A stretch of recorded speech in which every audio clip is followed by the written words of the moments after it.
always felt like the universe is like a piece of music. Like it's like an enormous piece of music. Everything happening in the universe right now is a note in this enormous piece of music. It can be the sound of a baby crying. It's part of sex. Even noise is music. Randomness and chaos. We're all very important, you know, and nothing is less important than everything else. Everything is, if one note is wrong, then the whole piece goes out, you know. I worked on a sheep farm, and you know they let the sheep out up into the mountains, and then I was herding the sheep, and I was just by myself, and I started like banging a stick, and I think that was actually the first rave I played, but it was just me and a bunch of sheep, you know. So, I mean, I don't know how it started for you, but that's how it started for me. Like my mom has a sheep farm, you know, and she makes amazing wool there. It's cool. You know, if you need good wool, you know, call me, you know. Yeah. I mean, I don't think anyone ever thought they were going to be a DJ, you know? There wasn't really an industry originally. It was more just like a bunch of people doing it because they had to, they felt they had to. For us, I think it's just kind of like something you do, you know? Like people, you know, they have to eat breakfast and they have to get sleep and they have to like, you know, have some time with their friends, and we just have to do music. It's like kind of the voice in your head that's always there that needs to come out. I can never even start understanding people who tell me I don't like music. I unfortunately grew up in a family where it was really important. My uncle worked in a record store. I've always been obsessed with music. Actually, my mom told me that one of my first words was Zeke, because I couldn't say music. I was just like dancing as like a 2-year-old Zeke. In 1987, before I left, I started going to raves and had this epiphany of, wow, this is what I want to do with my life. What is this music? How are all these different people together dancing outside, not in a nightclub, not in a village hall, in a field? What do you want to do with your life? Like, what is your main passion and main, you know, love in life? Just figure out what that is, and then everything else will follow. Don't think about money or anything else. I used to joke with promoters by saying to the promoter afterwards, don't tell the promoter I would totally have done this for nothing. But it's kind of true, you know, I started out earning $30, and that was great because you could buy more music, but it's not a motivating force, it's a connecting force. It's like you make music your career so you can have time to make more music, you know? And that's the beauty of it. If it goes well, you just get to spend every day just focusing on making music. And like for us, we just feel really grateful that we get to do that.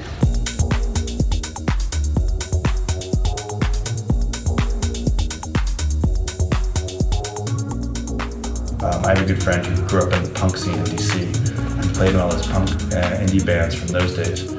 I think it was so cool about that scene was those guys like Fugazi and Black Flag and Girls Against Boys and all these endless other number of people. They didn't wait for someone to tell them that they could do it. They just did it. And I think electronic music is a sort of new iteration of that mentality. You know, you want to make music, so make music. You want to throw a party, throw a party. Partly because of the gay community in San Francisco and also in Santa Cruz. I got introduced to dance music growing up, going to Play Market, buying 2 turntables and a small mixer, and taught myself how to mix, because back then there was no internet for you to show you how to do mixes, or nobody knew. I started DJing when I was like, I think 16.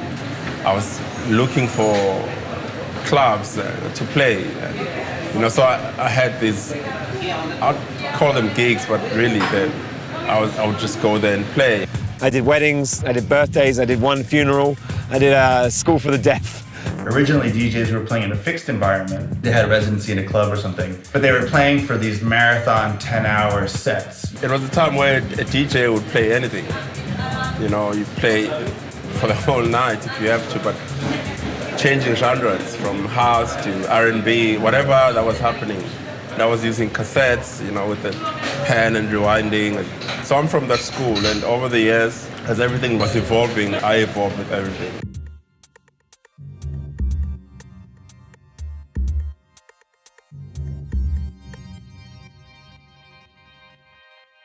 For us, going to a record store was almost going to a church. Every time you traveled, you went to a new record store. And in your hometown, the manager of the record store knew what music you're playing. Sometimes they would bring the record to the club. Say, oh, okay, I got 20 records for you. I think that fits you. Why don't you play them, tell me which one you like, and the one you don't like, bring it back. This is 91, so there was no internet. I was, calling a record shop and listening for hours on end, spending a fortune, buying music down a phone. You were like at the record store and somebody would play a record. You go, oh, what is this? And I go, oh, this is this new artist. That's why we got exposed to hearing or learning about a new artist. That was amazing. I don't have to sit in front of a computer all day, try to find new music. There's a lot to be said for the digital world, for the abilities it gives us, you know, to create major studio level compositions. When I used to play records, I used to make like record boxes. So now I do like folders where I put the tracks in I want to take as a record box. So I take them while I play it, just freestyle out of the box. We're traveling constantly and playing in all these different situations, and what's so cool about that is that we're not limited just by 2 bags of records that we can carry with us, but we have the option to bring all this music with us. We can really play something that's specific to the energy of the room at that moment. That can And the community that comes with, like a place that you are a resident and you know the people who are there, and they kind of start creating, you know, the moment also. Any country, I will always go to the club, do sound check, feel the room, and kind of imagine myself, what am I going to play here, you know? The sun and the moon and the stars and like the weather. There's so many factors when it comes to like actually like playing music, and that creates a vibe.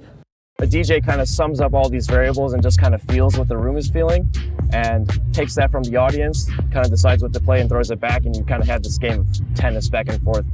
I think the best DJs are the ones who are the most sensitive to their surroundings and adapting to that kind of thing. We have no plan of attack for any particular gig. A set just doesn't have to be banging the whole time. You know, there's a journey, there's ups and downs.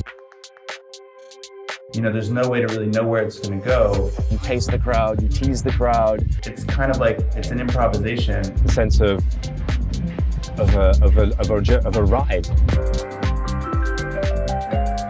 It starts somewhere at a certain intensity, goes to a certain intensity, fades away, maybe comes back, who knows, you know? That sense of loop. That sense is always there in our music, you know? There's this kind of gradual crescendo.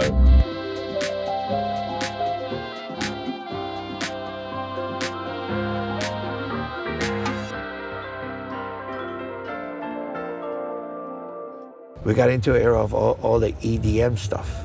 So the clubs that I used to go there and play underground music, it became super commercial. The what's the word I'm looking for? The pop music drop, you know, like some beats, boom, pop music drop.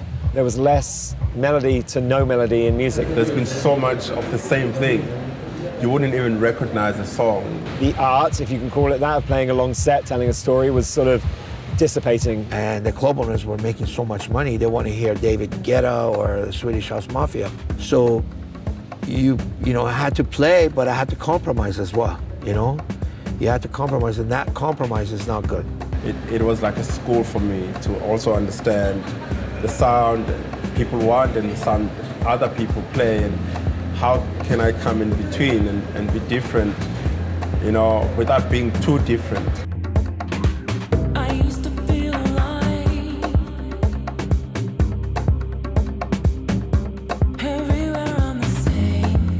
Dance music is always evolving. It's not always the same, you know?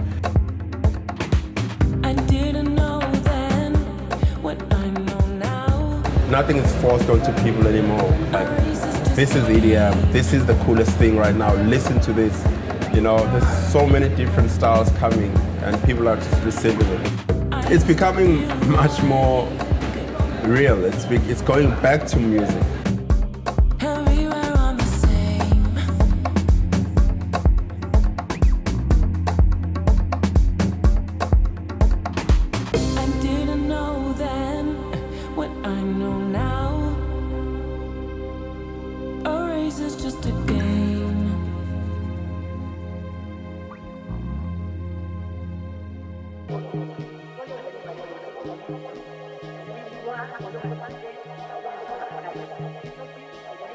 It's called the SXM Festival.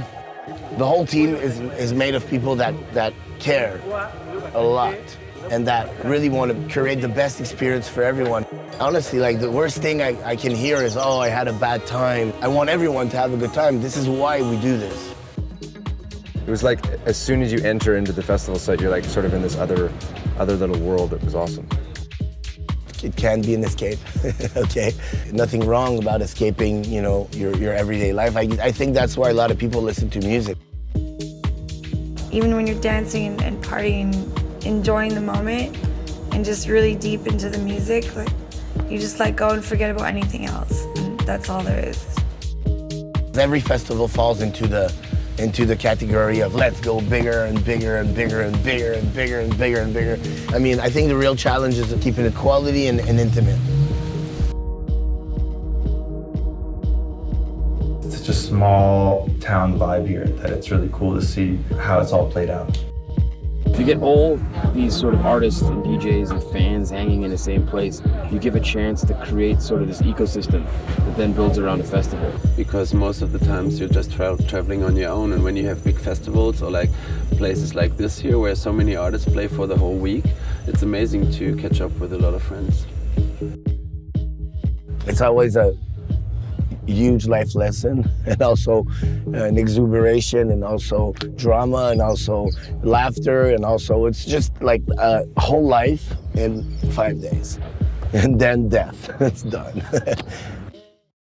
When you think about what 2 generations ago think of the music that we listen to now, they have no relation to it, they have no connection to it, they go, I don't know what you're listening to these days, it's just that, you know, whereas to us, for example, a kick drum it stimulates something inside of us that it definitely doesn't in them.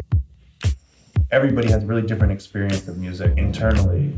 It's the only art form that doesn't paint a picture in your mind specifically. You know, he hears something, I hear something, you hear something. It's all about creating sounds and seeing what comes out, you know, creating some kind of feelings. You know, and if you resonate with a certain type of sound, you resonate with the certain type of people that resonate with that sound, and then you find each other somehow, and it's really beautiful. This is what the underground is about, you know, it's not about loud, obnoxious music, it's not about people just trying to hook up or, you know, this kind of thing. It's all about people being respectful of each other, people there for the music, appreciating long extended sets.